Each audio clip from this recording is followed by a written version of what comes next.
alegria poder estar na casa do Senhor. O salmista, Salmo 122, ele disse: olha, alegrei-me quando me disseram, vamos para a casa do Senhor. E é um motivo de muita alegria estar aqui na presença de Deus, junto com os irmãos, congregando, estando nessa reunião tão importante, falando de coisas acerca do reino de Deus, daquilo que Ele estabeleceu para a nossa vida. Quando nós falamos de Cristo, estamos falando da nossa identidade nele, porque Ele é o nosso espelho, amém? Nós olhamos para Cristo e nós nos identificamos, porque Ele é a nossa maior referência. A Bíblia diz, olhando firmemente para o autor e consumador da nossa fé, prossigamos e corramos para o alvo, para alcançar a coroa da vitória, amém? Então estamos nessa corrida, estamos nessa caminhada. Não é uma competição de quem chega primeiro, mas é uma corrida para quem chega lá, e nós vamos chegar, amém? Junto com o Espírito Santo nos fortalecendo, a palavra de Deus nos dando instruções. A Bíblia diz que a palavra de Deus, ela é lâmpada para os nossos pés e luz para o nosso caminho, amém? Então tudo que há de errado, tudo que há de obstáculo, a palavra de Deus, ela vai nos iluminar, para que a gente se desvie e não tropece, amém? Mas que a gente possa caminhar firme na presença do Senhor, amém? Aleluia, você está aqui? Amém. Aleluia. Quero que você abra a sua Bíblia lá em Romanos capítulo 1. A gente vai falar algumas coisas aqui. Vamos construir. Romanos capítulo 1, Romanos capítulo 8, versículo 1 e 2.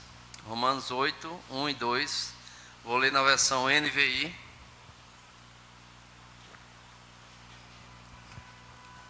Você achou? Quem achou, diga eu vou para o céu. Quem não achou, diga eu vou também. Olha. Aleluia. Então vamos lá, acompanha comigo. Portanto, agora já não há condenação para os que estão em Cristo Jesus, porque por meio de Cristo Jesus a lei do Espírito de vida me libertou da lei do pecado e da morte, amém? Então o título dessa ministração é a lei do Espírito de vida, amém? E a gente vai entender um pouco sobre essa lei, sobre aquilo que nos rodeia, aquilo que nos cerca, qual é a lei que nos rege a nossa vida já no Espírito, já uma vida de um novo nascimento, uma vida de uma pessoa que nasceu de novo, que tem o Senhor Jesus como Senhor e Salvador da sua vida. Então, a lei do Espírito de vida, amém? Aleluia. Então, todos nós conhecemos o peso da culpa, da queda e da impotência diante do pecado. Sabemos que lá no Éden, quando o homem desobedeceu a Deus, ele teve uma morte espiritual e teve uma separação daquilo que Deus tinha estabelecido para o homem. A Bíblia diz que quando Deus criou o homem, Deus descia na viração da tarde, na viração do dia, e para ter relacionamento com o homem, para perguntar ao homem qual foram os nomes que ele deu aos animais, para ver como ele estava administrando aquela terra, e para conversar com ele, bater um papo, ter relacionamento, amém? Ter intimidade. Mas teve um determinado momento em que Deus estabeleceu uma árvore e disse para o homem não comer do fruto daquela árvore. E um certo dia a mulher desobedeceu e também deu para o seu marido, então os dois pecaram e os dois desobedeceram. E a Bíblia disse que por causa disso a terra foi amaldiçoada. Amém? Está entendendo até aí? Então aquilo que foi estabelecido no homem, no Éden, foi perdido. A separação, houve uma separação. Deus, quando ele desceu para procurar o homem, não procurar em um lugar físico, mas Deus percebeu que o homem já não estava mais na sua presença, já tinha perdido aquele elo de ligação. E quando Deus desce, ele diz assim: Adão, onde estás? E Adão disse: olha, vi que estava nu e me escondi. E Deus diz: olha, quem foi que disse para você que você estava nu? Comeste por acaso do fruto que eu disse para não comer? E ele disse: comeu. Ele disse primeiro: foi a mulher que tu me deste. O homem já começa a colocar a culpa nos outros. Foi a mulher que tu me deste. E a mulher disse: não, foi a serpente. E a serpente fui eu mesmo. Então, O homem perdeu a comunicação com Deus, perdeu essa comunhão. Deus, ele precisou se afastar do homem por causa da glória de Deus. Diante do pecado do homem, ele iria matar o homem. Por isso, para poupar o homem, para poupar a vida do homem, Deus precisou se afastar. Não que Deus queria se afastar, mas porque Deus amou tanto a sua criação, amou tanto o homem que ele criou, a sua imagem, a sua semelhança, que ele preferiu se afastar para não matar o homem. Amém? Então, decorrido esse tempo, chegamos até Jesus Cristo. Jesus Cristo, ele veio para nos unir de novo. A Bíblia diz que ele veio para nos aliançar, fazer uma nova aliança.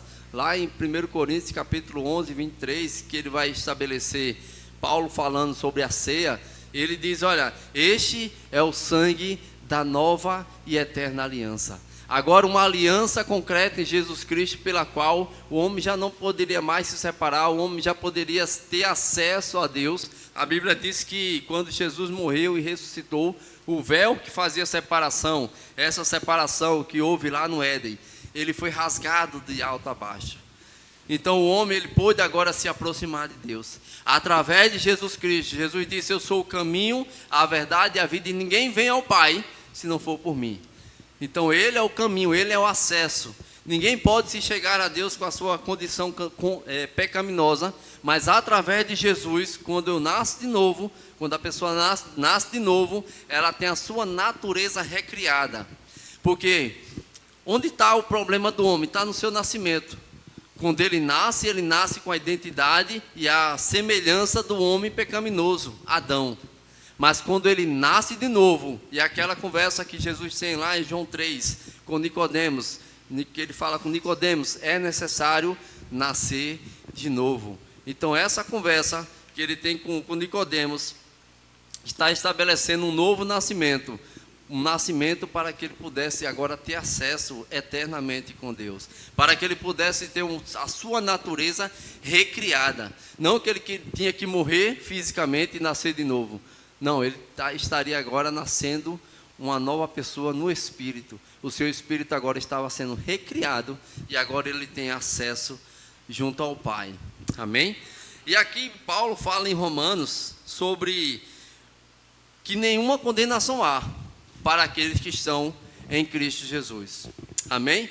Antes disso existia sempre condenação, existia sempre uma culpa por causa do pecado, mas em Cristo, aleluia, Cristo veio estabelecer uma comunhão, Cristo veio estabelecer uma nova ligação, uma nova sintonia, uma nova intimidade, um relacionamento de volta para com Deus e o homem, amém?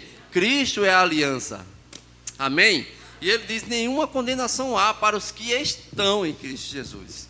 Isso quer dizer que os que não estão em Cristo Jesus estão em condenação. Amém? A Bíblia diz que aqueles que não recebem o Filho, não recebem o Senhor Jesus, já estão condenados. Mas aqueles que o recebem estão salvos. Amém? Estão no caminho de salvação e vamos continuar a nossa caminhada até a chegada final. Amém? E ele continua, ele diz, por quê? Porque por meio de Cristo Jesus, a lei do Espírito de vida, me libertou da lei do pecado e da morte. Você percebe que agora ele está falando aqui sobre duas leis, dois estilos de vida, a lei do Espírito de vida e a lei do pecado e da morte. São duas coisas totalmente distintas. Se você ler Romanos capítulo 7, lá a partir do versículo 7 em diante, Paulo vai estar se questionando e tendo uns questionamentos em relação àquilo que ele queria fazer, mas ele diz que existe uma lei que opera na sua carne, que fica insistindo em fazer as coisas da carne. E também existe a lei que opera no seu espírito, que quer fazer as coisas do espírito. E ele disse, onde é que está o espírito? Morando dentro do corpo. Mas o corpo, ele tem uma lei que é regida por algo que vai levar para a morte, que vai ser inclinado para as coisas do pecado. Mas ele disse que ele precisa vencer, ele precisa colocar essa lei do Espírito em evidência, colocando o seu espírito fortalecido para que a carne ela não venha sobressair sobre a sua vontade. Amém? E se você for ler somente o capítulo 7 e terminar no finalzinho do 7, você vai dizer, Paulo vai falar lá no capítulo 7, versículo 24, ele diz: olha, miserável homem que sou, escravo do pecado. E quem lê até aí vai dizer: está vendo que a gente é pecador, que a gente é miserável, que a gente não pode nada. Mas sabe que texto sem contexto é pretexto para heresia. E se a gente ficar apenas em algo que vai nos estabelecer em algo que ainda não está concluído, a gente vai ficar perecendo. Porque o contexto desse livro, o contexto de toda a estrutura daquilo que ele quer falar, vai dar continuidade no capítulo 8. Amém? Se ele está falando sobre algo que opera na sua carne, mas aí ele entra no capítulo 8 dizendo: portanto, nenhuma condenação há para aqueles que estão em Cristo Jesus. Então eu preciso, para eu entender o capítulo 8, para eu entender o capítulo 7, eu preciso ler o capítulo 8 todo. Amém? E para mim entender o capítulo 7 e 8, eu preciso ler Romanos todo. E para mim entender Romanos todo, eu preciso ler a Bíblia toda. Eu aprendi com o pastor Guilherme.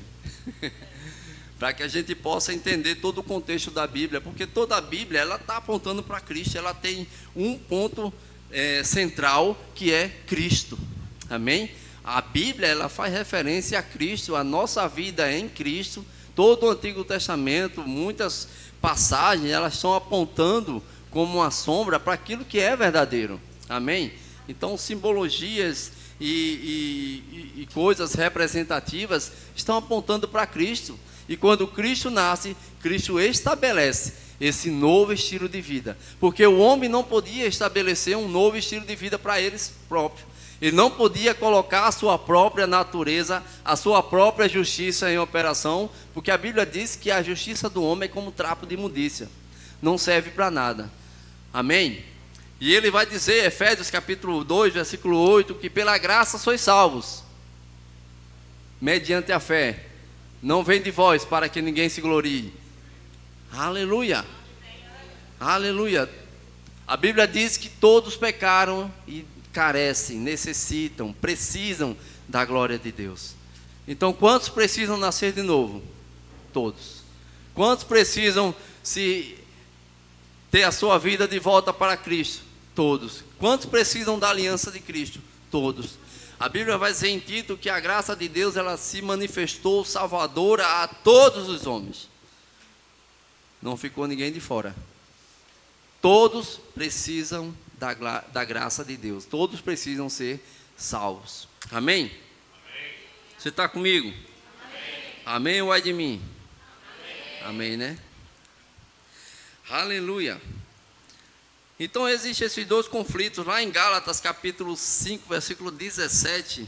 Abre aí para mim, por favor.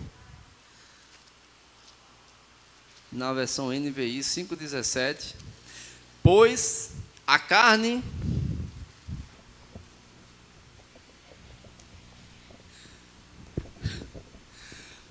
deseja o que é contrário ao espírito, o espírito que é contrário à carne. Continua. Eles estão em conflito um com o outro, de modo que vocês não fazem o que desejam. Amém? Passa aí. Todavia, se vocês são conduzidos pelo espírito, não estão debaixo da lei. E está vendo que ele está falando de uma lei que opera a lei do pecado e da morte. Não é a lei do espírito de vida. Isso é a lei que dá inclinação para o pecado, uma lei que opera na carne e que nós em Cristo já fomos libertos dessa lei. Amém? O que opera no nosso corpo, o que opera no nosso espírito é a lei do espírito da vida. Amém? Aleluia. Tem um homem chamado John G. Lake. Ele americano, e ele recebeu um chamado, não vou contar toda a biografia porque é um pouco longa, mas ele recebeu um chamado do Senhor, e Deus disse para ele: olha, vai para a África do Sul, pregar a minha palavra, ser missionário na África do Sul. E ele pegou seus 7 filhos, olha aí, para quem está aí querendo ser pai e mãe, pegou seus 7 filhos, umas 4 pessoas adultas, e ele foi. Ele não conhecia a África do Sul, não tinha ninguém lá conhecido, não sabia de nada de lá, mas Deus ele deu uma ordem. E John J. Lake, ele era um homem muito bem sucedido nos seus negócios, nos seus empreendimentos, tinha o cascaio, então ele era bem de vida, amém? Mas ele deixou tudo para trás, ele se desfez de tudo para obedecer uma ordem de Deus. Já na África do Sul, Deus falou com uma mulher e disse para ela ir para o porto, que ia chegar um navio com um homem com bastante filhos, com bastante filhos, e que ela iria chamar ele e ia dar uma de suas propriedades para ele. Falou com ela na África do Sul e falou com John J. Lake nos Estados Unidos. E ele foi. Ele sem saber que Deus já tinha falado com essa mulher. E quando ele chega no porto, que desce, está lá uma senhora e perguntando: você é missionário dos Estados Unidos? E ele: sou. E ela viu logo a tuia, o sinal. E pronto, ela conversou com ele, disse que Deus tinha falado com ela. E ela levou eles para uma de suas acomodações lá na África do Sul. E ele começou o seu trabalho de ministrações. Até então muita gente não conhecia, ele começou com algumas pessoas, tal, outro dia, e cada dia que ele iria ministrar, ia aumentando o número de pessoas. Não era um lugar assim como esse, bem ar-condicionado, bem iluminado, mas era algo mais com poucos recursos, talvez uma tenda, somente, sem parede, sem nada, mas as pessoas estavam ali se reunindo por causa da palavra que ele foi levar. Além disso, na vida de John J. Lake, ele passou a sua infância praticamente vivendo em meio a hospitais, velórios, notícias de morte, porque a sua família tinha uma constância de sempre estar adoecendo, morrendo, e ele viveu essa trajetória. Teve um dia que a sua esposa estava doente e era costume adoecer e morrer, mas ele mandou uma carta para um pastor que tinha essa operação de cura em evidência na sua vida, e ele mandou uma carta e disse: pastor, tal, assim, minha esposa. E o pastor, ele pegou, carimbou aquele telegrama, disse tal dia, orou e mandou de volta. E naquele dia em que ele orou, a esposa dele foi curada, amém? E foi com ela para a África do Sul. E ele disse: rapaz, gostou tanto, ele se apaixonou tanto por isso. Rapaz, isso aí é ótimo. Eu vivi a minha vida toda em meio a doenças, em meio a pessoas da minha família morrendo, e agora existe uma solução. Aleluia! E ele foi para a África do Sul, ele começou ali o seu ministério, e tomou uma proporção muito grande. Ele disse que ele já estava orando por pessoas por tanto tempo, que ele ficava esgotado, muito cansado. Teve um momento que ele disse que colocou a mão sobre um tronco de árvore lá, e impôs as mãos para que a unção de cura estivesse ali, e disse para que as pessoas que quisessem ser curadas pudessem tocar naquele tronco, e ele foi para casa descansar, e as pessoas continuaram lá tocando no tronco e sendo curadas, e aumentando o número de pessoas. E outra pessoa foi lá na casa dele: olha, aquela multidão que você deixou se multiplicou, duplicou, venha cá por favor. E ele pegou o seu cavalo, foi para lá. Então a vida dele era assim. Diz no seu registro, só nos Estados Unidos, mais de 100 mil milagres e curas foram registrados. Só nos Estados Unidos, sem falar do que aconteceu lá na África do Sul. Amém? E por que eu estou contando isso? Teve um certo momento, algo que ficou muito marcante, foi registrado, onde teve uma epidemia viral lá na África do Sul. Então as pessoas estavam morrendo, e aquela pessoa que tocava naquela pessoa que estava contaminada também se contaminava e também morria. Então muita gente morria, as pessoas já não estavam nem enterrando já os seus mortos, a pessoa morria, ficava naquela casa ali. E ele disse: rapaz, isso não pode estar acontecendo, você não pode deixar a pessoa lá morta dentro da casa, tem que tirar para enterrar. E a pessoa: não, mas quem vai tocar? Ele disse: eu vou lá e toco, eu vou lá, pego e enterro.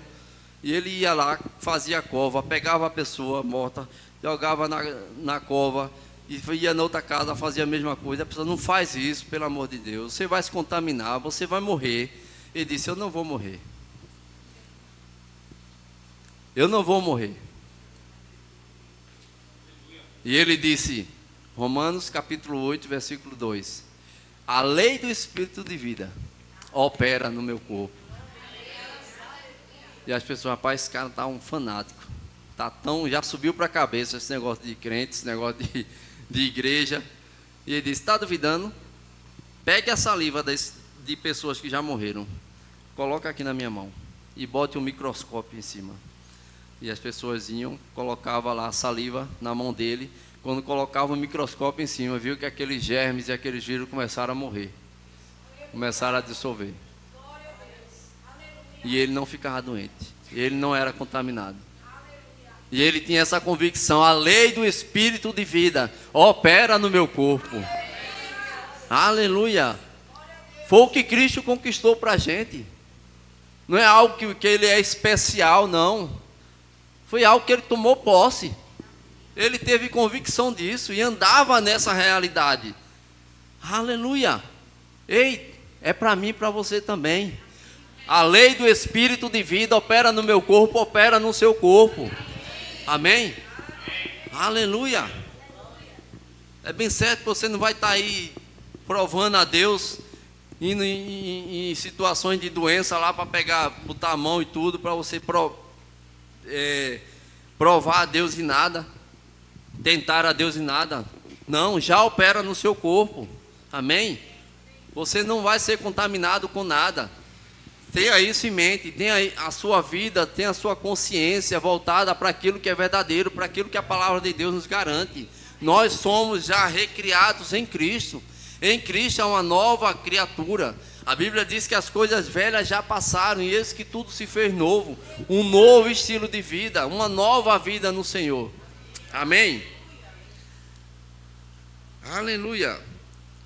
Então, ele fala sobre duas leis, a lei do Espírito de vida e a lei do pecado e da morte. E lá em Romanos capítulo 6, versículo 23, diz: pois o salário do pecado é a morte, mas o dom gratuito de Deus é a vida eterna em Cristo Jesus, nosso Senhor.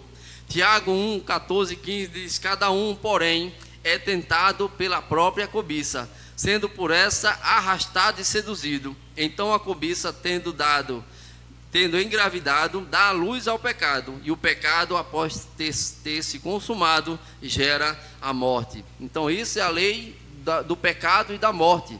Amém? Mas a lei do Espírito de vida é o poder de Deus que opera por meio do Espírito, dando vida ao que antes estava morto. Amém? Nós estávamos separados, nós estávamos mortos nos nossos delitos e pecados, mas a Bíblia diz que nós fomos arrancados, fomos tirados desse lugar de morte e fomos transportados para um reino de vida, para o reino do seu Filho amado. Amém? Esse é o reino que hoje nós fazemos parte. João capítulo 6, 63 diz: o Espírito da vida, a carne não produz nada que se aproveite. As palavras que eu lhes disse são Espírito e vida. 2 Coríntios capítulo 3, versículo 3 diz: ele nos capacitou para sermos ministros de uma nova aliança, não da letra, mas do Espírito, pois a letra mata, mas o Espírito vivifica. Amém? Aleluia. Então em Cristo Jesus nós temos uma libertação completa. E quando ele diz: olha, vocês nenhuma condenação há para que estão em Cristo Jesus, pois não nasceram, pois a lei, deixa eu voltar aqui um pouco, porque por meio de Cristo a lei do Espírito de vida me libertou. Ele não diz aqui que você vai ser liberto, ele não diz aqui que vai acontecer coisas por causa disso, ele não diz aqui que ainda vai surgir coisas se você tomar outras decisões, se você decidir outras coisas. Não, ele diz por causa disso, você aceitando Jesus como Senhor e Salvador da tua vida. A Bíblia diz que a lei do Espírito de vida te libertou. Já passou, não vai acontecer, já aconteceu. Amém? Aleluia. Isaías capítulo 53, versículo 4 diz: verdadeiramente ele levou sobre si nossas dores e enfermidades, ele tomou sobre si nossas doenças, nossas enfermidades, sobre as suas pisaduras nós somos sarados, curados. É uma realidade? É uma realidade da palavra. Aleluia. Eu não vou comparar a experiências de pessoas. Isso não me dá evidência. Mas a palavra ela é mais verdadeira do que isso. Eu fico com a palavra. Aleluia. Ah, pastor, é porque muitas pessoas ficam doentes. Eu fico com a palavra. A palavra me garante que Ele já levou. Ele já resolveu o problema do pecado, o problema das doenças. Jesus já resolveu. Ele já levou. Eu preciso focar nisso. Eu preciso tomar posse dessas verdades. Amém? Aleluia. Vamos lá, continuando. Então Ele já me libertou. Há uma batalha em curso, mas em Cristo já está sob uma nova lei, mais poderosa do que o pecado. A Bíblia fala lá em Romanos, acho que versículo capítulo 6, diz que onde abundou o pecado, superabundou a graça. Amém? Veio algo sobre, não existe pecado tão grande que a graça de Deus não possa cobrir. Não existe pecado tão estrondoso que Deus não possa derramar o seu perdão. Porque onde abundou o pecado, a graça ela veio sobre. A graça de Deus ela veio cobrir. A graça de Deus ela veio desfazer. Portanto, para todo mundo existe salvação. Só não tem salvação para o diabo e seus demônios. Mas para todo ser humano existe salvação. Ah, pastor, mas é um satanista, é isso e aquilo. Quantos satanistas eu já vi que já se converteram e hoje servem ao Senhor Jesus? Quantas pessoas que já fizeram coisas terríveis, coisas que não vale nem a pena nós contarmos aqui, e que receberam Jesus como Senhor e Salvador, se arrependeram dos seus pecados. Ei, nós temos que olhar para as pessoas com o olhar de Deus. Não olhar como nós mesmos, como um olhar humano, um olhar sentimental, um olhar vingativo. Nós precisamos olhar como Deus vê. Amém? Imagine se Deus rejeitasse a Paulo. Paulo perseguia crentes. Paulo matava crentes. Em certo momento, Jesus disse: Paulo, Paulo, por que tu me persegues?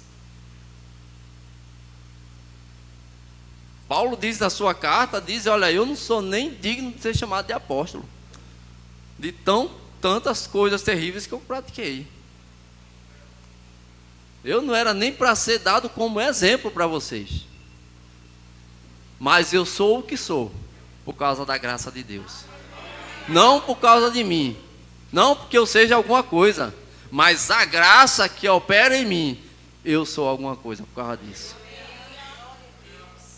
Ele diz que todo o conhecimento dele, tudo aquilo que ele aprendeu, toda a sua filosofia, ele considerou como esterco. Não valer de coisa alguma. Porque agora o conhecimento da palavra, o conhecimento de Cristo, ele disse: isso verdadeiramente é o que tem valor. Isso verdadeiramente é o que vale a pena a gente viver. Ele disse: olha, não vivo mais eu, mas Cristo vive em mim. E a vida que agora vivo pela fé no Filho de Deus, o qual me amou e se entregou por mim. Amém? Viver é Cristo, morrer é lucro. Sério, o Espírito levantou-se para avisar a Paulo, para dizer: opa, obrigado, graça. Daqui a pouco eu mostro. O Espírito se levantou para anunciar e comunicar a Paulo: se você descer para Jerusalém, você vai ser preso e de lá você vai ser morto. E Paulo disse: não tenho medo da morte. Eu fui levantado para isso. Eu fui levantado para essa missão. Fui levantado para pregar aos maiorais, aos magistrados. Porque Paulo sabia quem ele era. Paulo sabia da sua identidade romana, até onde ele tinha acesso. E por causa desse acesso, por causa da sua identidade, ele disse: eu posso ir lá. Eu posso pregar aos reis. Eu posso pregar aos centuriões. Eu posso pregar às autoridades. Aleluia. Vai ser morto? E daí? O que importa é que Cristo seja pregado, o que importa é que Cristo seja estabelecido, seja anunciado. Ele diz, eu não tenho a minha vida como preciosa, não. Não sou eu. Eu quero que as pessoas vejam Cristo em mim. Paulo, depois de Jesus Cristo, foi um homem que eu vejo mais próximo da figura de Cristo. Seu procedimento, seu comportamento, seu linguajar, suas atitudes para com as pessoas, a edificação do corpo de Cristo, das cartas que ele trouxe para as igrejas. Algo que a gente está vivendo hoje, fruto de um homem que foi obediente, que não teve a sua vida como preciosa, que não colocou os seus princípios e os seus desejos e as suas vontades em primeiro lugar. Era sempre Deus, era sempre a palavra, era sempre aquilo que o Senhor tinha colocado ele como responsável. E antes dele se converter, antes dele ser curado da sua cegueira, Jesus fala com Ananias e diz, olha, vai a uma casa, lá tem um homem chamado Saulo de Tarso. Esse é um homem, um varão, que eu escolhi para que ele sofra pelos meus, aprenda a sofrer pela minha obra. Então Paulo, ele foi levantado para isso. Não que Deus escolheu Paulo para o sofrimento, não, pelo contrário, Deus escolheu um homem que sabia que ele iria obedecer, iria colocar não a sua vida como preciosa, mas colocar o Senhor Jesus na sua frente. Sabe, isso traz para a gente um ensinamento tão precioso, que muita gente corre muito para lá e para cá, ajeita primeiro a nossa vida, depois cuidar das coisas do Senhor. Sabe, nós precisamos aprender que nós temos responsabilidades sobre nossa casa, sobre nossa vida, sobre nossa família, amém? Nós temos que aprender algo muito importante, que o ministério, ele começa relacionamento com Deus, relacionamento com a família e depois ministério e trabalho, amém? Esteja bem com Deus, esteja bem com a sua família e faça também com o ministério e seu trabalho, amém? Mas tenha essa ordem, amém? Porque a Bíblia diz também, se você não cuida bem da sua família, como você vai cuidar das coisas do Senhor? Se você é relaxado na sua família, como você vai ser excelente nas coisas do Senhor? Esse rapaz, John J. Lake, ele teve uma vida ministerial exemplar, mas teve algumas falhas na sua família, teve algumas negligências na criação dos seus filhos. E a gente tem que aprender a ter equilíbrio. Se a gente quer ter uma vida equilibrada, uma vida de obediência, a gente precisa ter uma vida de equilíbrio, porque a nossa família também faz parte do nosso ministério. Amém? Aleluia. Quantos estão entendendo? Amém? A libertação já foi consumada na cruz e se aplica a todos que estão em Cristo. Você crê que você está em Cristo? Amém? A Bíblia diz lá em Gênesis que quando o homem ele se une à sua mulher, ele se torna um só com ela. Amém? Se torna uma só carne com ela. Lá creio que é em Coríntios. Depois eu te dou a referência, mas a Bíblia diz que aquele que se une ao Senhor é um só espírito com Ele. Se nós estamos em Cristo, nós somos um só com Ele. Amém? Então esse espírito de vida, essa lei do espírito de vida que Jesus me deu, opera no meu corpo, habita em mim, e eu estou em Cristo. Por causa disso, nenhuma condenação há para mim e para você que está em Cristo. Amém? E a Bíblia diz, João 8,36, se pois o Filho vos libertar, verdadeiramente sereis livres. Gálatas capítulo 5, versículo 1, pode soltar na tela?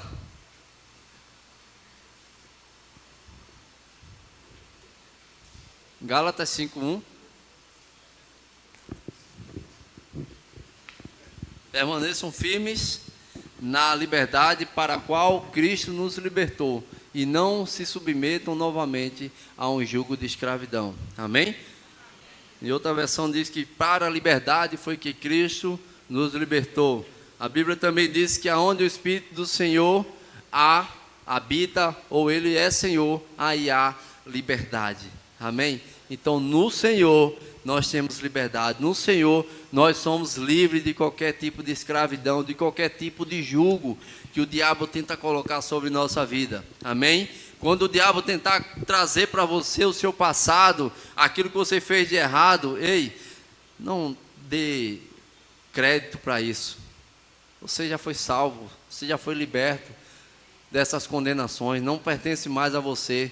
Isso é algo que o diabo tenta colocar na tua cabeça, na tua mente, te dizer que você é indigno, que você não merece, de tentar te parar, tentar te frear. Ei, você tem uma caminhada poderosa no Senhor. Você tem o Espírito de vida que está te ajudando a conquistar, a caminhar junto com Cristo. Amém? A estabelecer uma caminhada segura no Senhor. Amém? Olha para as coisas lá do alto. A Bíblia diz em Filipenses capítulo 4, versículo 8, finalmente, tudo que é amável, tudo que é de boa fama, se há algum louvor, se há algo bom nisso, solta aí, menino, para não falar errado. Aleluia, Filipenses 8, ou 4, 8. Aleluia. Na tela. Agora. Achar de cá, né? Filipenses 4:8. Quem achou para ler para mim? Finalmente, irmãos, pensem em tudo o que for verdadeiro, tudo o que for digno de respeito, tudo o que for justo, tudo o que for puro, tudo o que for amável, tudo o que for de boa fama, em tudo que houver alguma virtude ou algo de louvor. Nisso pensai, isso ocupe o vosso pensamento. Amém? Não perca tempo com coisas que não vão te levar a lugar nenhum, que não vão te acrescentar em nada na tua vida. Pensa nas coisas lá do alto. Pensa nas coisas do reino de Deus. Pensa naquilo que Ele estabeleceu para a tua vida. A Bíblia fala para Josué, Deus fala para Josué 1:8, medita nas coisas, medita no livro desta lei, de dia e de noite, para quê? Para que sejas bem sucedido, para que vá bem em todas as coisas, para que tudo que você fizer seja bem sucedido e tenha sucesso. Amém? O que é que vai me levar ao sucesso? A palavra. Palavra. Não me apartar dessa palavra vai me trazer vida. Enquanto eu tiver com a palavra, eu tenho a vida. Amém? Aleluia. Louvor pode subir. Só para dar a impressão que está acabando. Aleluia.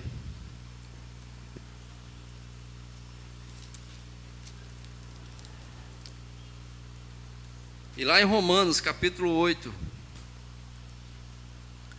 versículo 4, ele diz: a fim de que as justas exigências da lei fossem plenamente satisfeitas em nós, que não vivemos segundo a carne, mas segundo o Espírito. Versículo 11, pula lá, diz que o Espírito vivificará até nossos corpos mortais. Diz: e se o Espírito daquele que ressuscitou Jesus Cristo dentre os mortos habita em vocês, aquele que ressuscitou a Cristo dentre os mortos também dará vida a seus corpos mortais, por meio do seu Espírito que habita em vocês. Amém? Aleluia. Nós temos o Espírito de vida habitando em nós. Quando nós vamos orar pelos enfermos, nós determinamos que a lei do Espírito de vida entre em operação, se manifeste no corpo mortal. Amém? Por quê? Para trazer algo que Deus já deu, para trazer algo que já foi estabelecido por Jesus. Jesus morreu, levou sobre si, encravou o pecado sobre o seu corpo. A Bíblia diz que o pecado ele foi condenado na carne, mas não foi na nossa carne, foi na carne de Jesus, e Ele levou. Aleluia. Ele levou, jogou lá no inferno. Por quê? Porque não veio de Deus. Se não veio de Deus, volta para o lugar de onde veio. O que veio de Deus é a vida. A vida. E essa vida que foi estabelecida em Cristo pertence a mim, pertence a você. Ah, pastor, só quer ser. Não só quer ser. A Bíblia diz que eu sou. A Bíblia diz que nós somos. Quando nós andamos nesse espírito, com essa consciência, mas nada pode trazer confusão. Nada vai trazer complicação, confusão ou desentendimento, porque você tem uma convicção naquilo que você crê. A Bíblia diz: "Cri, por isso falei". E nós precisamos estar sempre confessando a nossa fé, confessando aquilo que nós cremos. Estava vendo um vídeo do Oral Roberts, ele falando sobre a fé, sobre a medida da fé, lá em Romanos capítulo 12, 3. Ele vai falar que Deus repartiu a medida de fé a cada um. E com essa fé que nós recebemos do Senhor, nós precisamos colocar ela em prática. Nós precisamos desenvolver a nossa fé. Nós precisamos exercitar a nossa fé. Amém? E a gente vai exercitar a nossa fé no dia a dia. A cada caminhada, a cada passo que a gente dá. Amém? A Bíblia diz que, lá em Marcos capítulo 11, 23, diz que 22, sem fé é impossível, tende a fé de Deus, lá no 22, e no 23 diz que se disserdes a esse monte, ergue-te e lança-te no mar, e não duvidar no seu coração, mas crê que se fará aquilo que se diz, e assim será convosco. Então nós precisamos abrir a nossa boca primeiramente para exercitar a nossa fé falando. Se a gente não tem fé para falar, a gente não vai ter fé para transportar uma montanha. Primeiro começa no falar. As coisas vão acontecer, as coisas vão se transformar, as coisas vão vir à existência quando você falar e quando você crer. Quando você falar e quando você crer. Quando você falar e quando você crer. E aí você faz o quê? Toma uma atitude correspondente àquilo que você crê.